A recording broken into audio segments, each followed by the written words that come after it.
Thank you.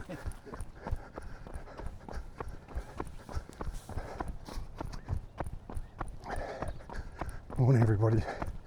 It's Thursday, Tuesday, the 15th of October. It's about 6:30 and I'm on my morning run. I've already put one parkrun in the bag this morning. I'm on my second non-parkrun run, and I'm going to talk a bit about parkrun in this one. So if you'd like to hear some thoughts about parkrun, keep the volume up, otherwise just turn it down and enjoy the scenery. I was watching a YouTube video the other day by a couple of English people, a man and wife in their 50s who were runners, and they had asked people in a previous video to make suggestions as to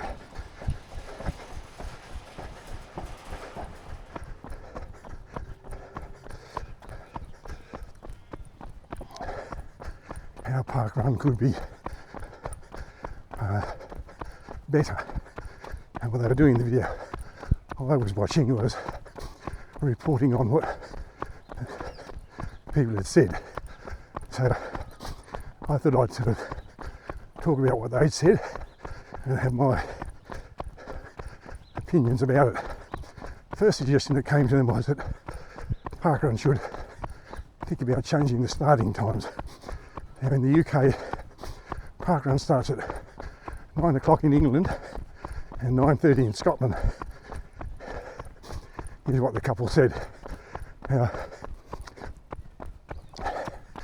translating that to Australia, down the eastern seaboard, parkrun starts at 7 o'clock in Queensland, 7 o'clock in Sydney for most of them, though I think there might be one or two that start at 8. Outside of Sydney they start at 8. The one I know of in Victoria starts at 8, so I assume they all do. And in Tasmania they start at 9 o'clock. And so I think that's a reasonable time. Any earlier in winter in Goulburn, it's bitterly cold. It could even be dark and foggy, and the conditions not so good for running.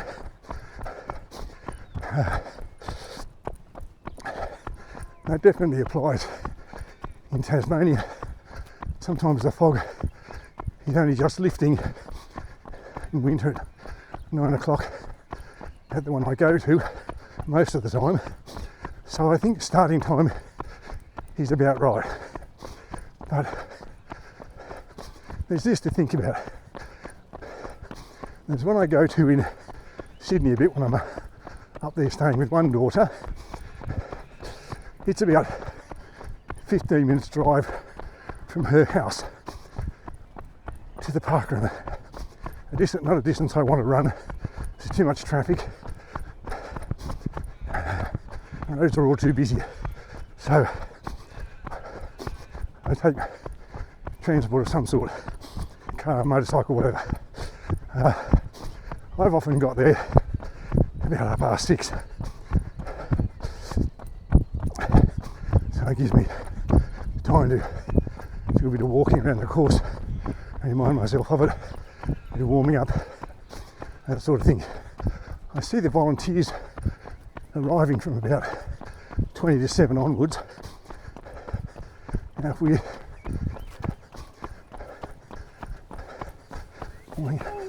assume that the last runner finishes a 5k in about an hour, so that's 7 o'clock to 8 o'clock plus the 20 minutes beforehand to set up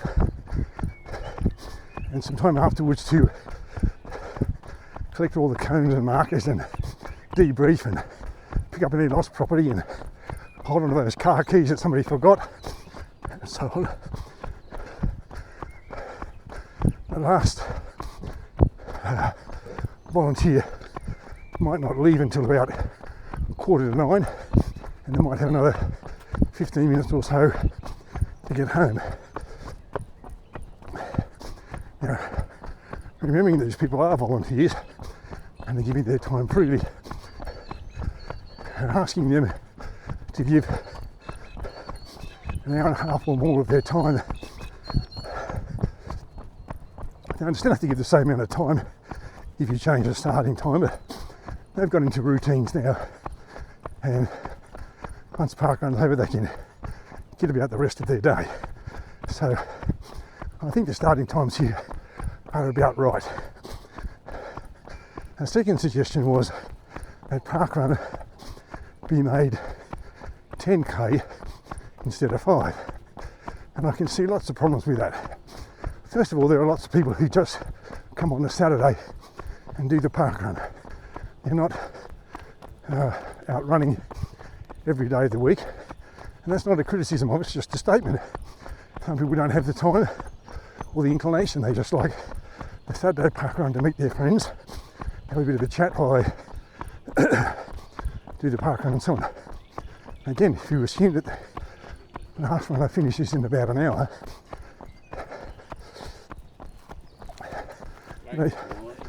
you'd have to assume that for a 10k, the last runners would finish in 2 hours, give or take. And that means that you're now asking the volunteers to spend 2.5 hours. And I think that's an unreasonable imposition on their time, given that, as I said, that they are volunteering their time, giving it freely, and no doubt happy to do it, but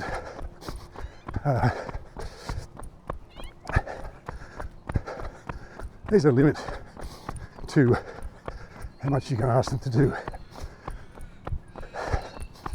Those who need a hardcore 10k run, you've got the rest of the week where you can put in your 10k's, and 5k might feel like the legs are being cheated, but you've got the rest of the week for that. Another suggestion that was made to them, this couple that is, was that volunteering be made compulsory. And I can see on one level how that sounds like a good idea. When you've done 10 parkruns, you have to volunteer, and every 10 parkruns after that, you have to do one volunteer. That way, in theory, people aren't having trouble filling in the roster.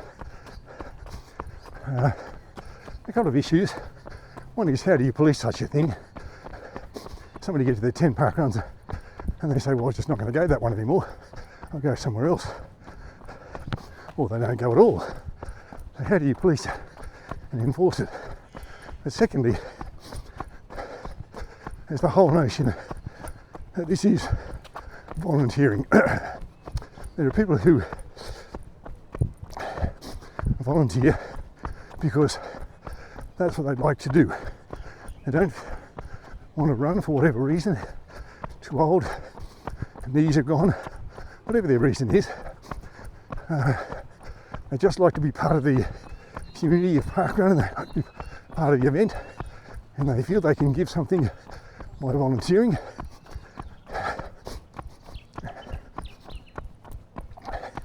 And I don't think that should be interfered with.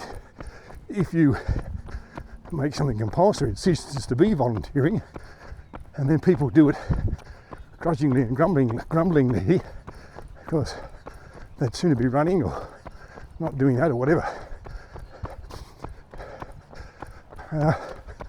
Another suggestion that was made to this couple was that there be a ban on parkrun tourism, and the thinking behind that was not environmentally good or friendly or whatever for people to be getting in their car and driving all over the place to run a 5k parkrun. When they have their home one that they can always go to. And again, on one level, it seems to make a bit of sense.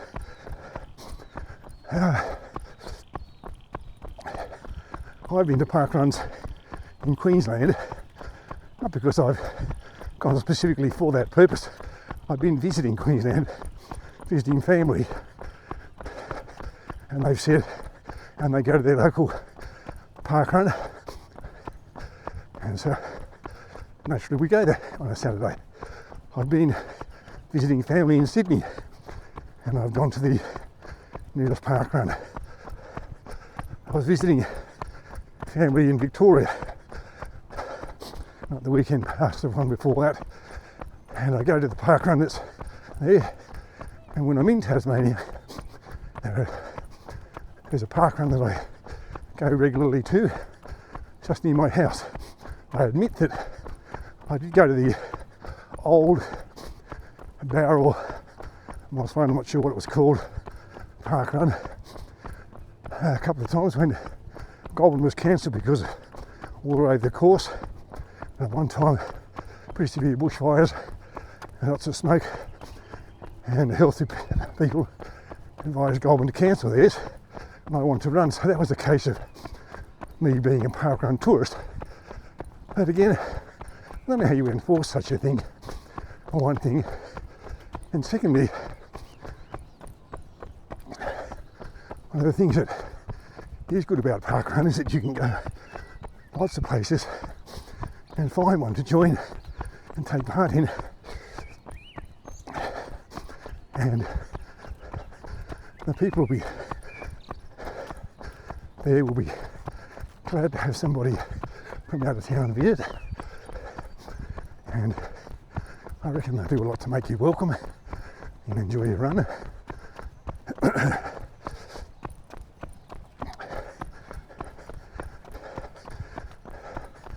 And I know there are people who are trying to do the A to Z of all the parkruns in their state or their country or whatever. Maybe that's a bit over the top, I don't know. But again, I don't think you should try and enforce that.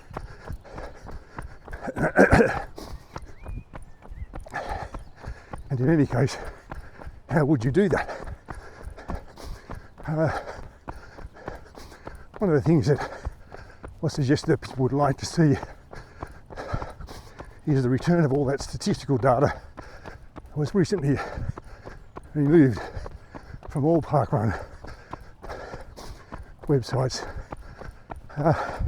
Sure, if it was this year, 2024, or late last year, but I'd be pretty certain in saying that's not going to happen. I don't have any insight into the inner thinkings of parkrun as a body, but it is about inclusion, welcoming people, and it certainly doesn't want to get involved in debates about transgender issues and stuff. It just wants people, it's not to say those things aren't important, it just wants people to turn up and have a go at parkrun. I'm never going to be the fastest finisher at an event. Maybe the first in my age group, I'm happy with that, but I'm never going to be the fastest finisher, and I'm never going to get that be the highest percentage ranking either. But even those things aren't the things that motivate me to go to parkrun. I go because I like parkrun. I go because I like running. So I don't see those data ever returning.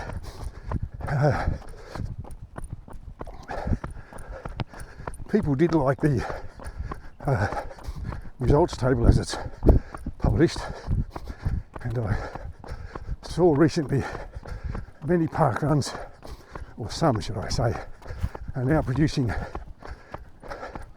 graphs and charts that show information about the number of finishes and the agenda, as if we still use that word for male and female, and so on. And I discovered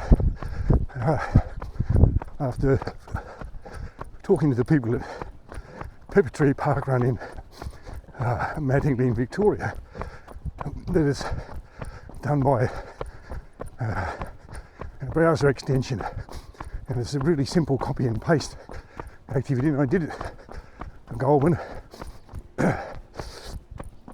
Parkrun, and the run director liked it.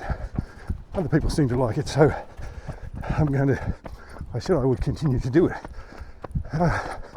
So I don't think it's a case of putting people off by publishing that sort of information in a graphic form, in a graph or chart form. So that's my thoughts, or the thoughts of people about how to improve parkrun. I don't say it's perfect. I'm happy with the way it runs.